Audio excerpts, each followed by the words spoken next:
ভাই কলাম শোনেননি, এটা হচ্ছে 350, এটা 450, আর কলাম না ইলিশ মাছ যদি আপনি নেন একদম 850 টাকা হলে রাখা দূর যাবে। এত দাম হলে আয় পাশের দোকানে যাই দেখ। হ্যাঁ হ্যাঁ, যা পাশের দোকানে যা, কম রেটে মাছ কিনে দূর ভাই হয়। ঘটনা কি কিছু বুঝলাম না, সকাল ধরে কাস্টমার সব খেদাই দিচ্ছেন। ও কেন কাস্টমার খেতে দিচ্ছি, তাহলে শোন।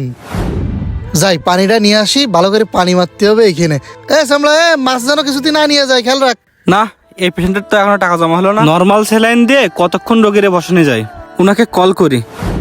ভাই হ্যালো 1 ঘন্টার ভিতর টাকা জমা না করলে পেশেন্টের ট্রিটমেন্ট অফ হয়ে যাবে। স্যার, আমি টাকা মাকা কনে পাবো? আপনি দেখেন না একটু কোনো ম্যানেজ ট্যানেজ করে হয় কিনা, আপাতত একটা চিকিৎসা করে আরে হয় ভাই, কিনা। কান্নাকাটি করে লাভ আছে? আপনার মাকে বাঁচাতে হলে টাকা লাগবে। স্যার, আপনি একটু বোঝার চেষ্টা করতেছেন না কেন? আমি তো টাকার ব্যবস্থা করতেছি, পেঁচা কিনা নেই, কপালে না থাকলে যায় ভাই। এই বাজারে তো আমি একাই মাছ বিক্রি করি, কোনতে এক ভাই আইসে, ওই ভাই এসে মাছ বিক্রি করতেছে।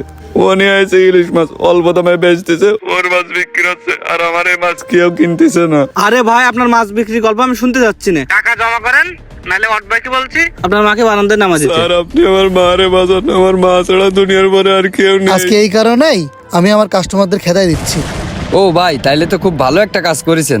হ্যাঁ রে ভাই, মানুষের সহযোগিতা করার মতো মন মানসিকতা আমার আছে, কিন্তু আমার তো সামর্থ্য নেই। আমারও ছোট ব্যবসা, আমি যে ওরে টাকা দিয়ে সহযোগিতা করব এটা আমার দ্বারা সম্ভব না। তাই আর কি ভাবলাম এই উপায়ে যদি করা যায়। আসলে আমি চাইলাম আমি এমন ভাবে ওরে সহযোগিতা করব যে ও বুঝতেও পারবে না, আবার ওর কিন্তু সহযোগিতাও করা হয়ে যাবে। তাই আর কি আজকে একটু কাস্টমারদের সাথে খারাপ ব্যবহার করতেছি।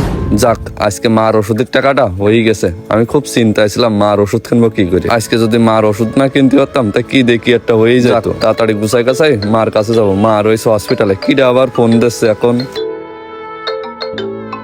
ও এ তো বাড়িতে ফোন দিচ্ছে। হ্যালো ভাই, মারে কি ফিরোয় দিয়েছে? না ভাই, তো চিন্তা করা লাগবে না, আমি মার ওষুধের টাকা ব্যবস্থা করে ফেলাইছি। ভাই মিথ্যে কথা কইেন। আরে না পাগল, টাকার ব্যবস্থা হয়েছে। না না, কোনো সমস্যা নেই। ভাই গল্পের মাধ্যমে আপনাদেরকে কতটুকু বোঝাতে পারলাম এটা জানি না, তবে আমরা একটা মেসেজ দেওয়ার চেষ্টা করেছি, কাউকে উপকার করার জন্য বা সহযোগিতা করার জন্য আপনার সামর্থ্যের খুব একটা বেশি প্রয়োজন হয় না। আপনি চাইলেও আপনি আপনার সাধ্যের ভিতর দিয়ে যে কোনো মানুষকে উপকার করতে পারেন। গল্পটি ভালো লাগলে অবশ্যই পেজটি ফলো দিয়ে পাশে থাকবেন।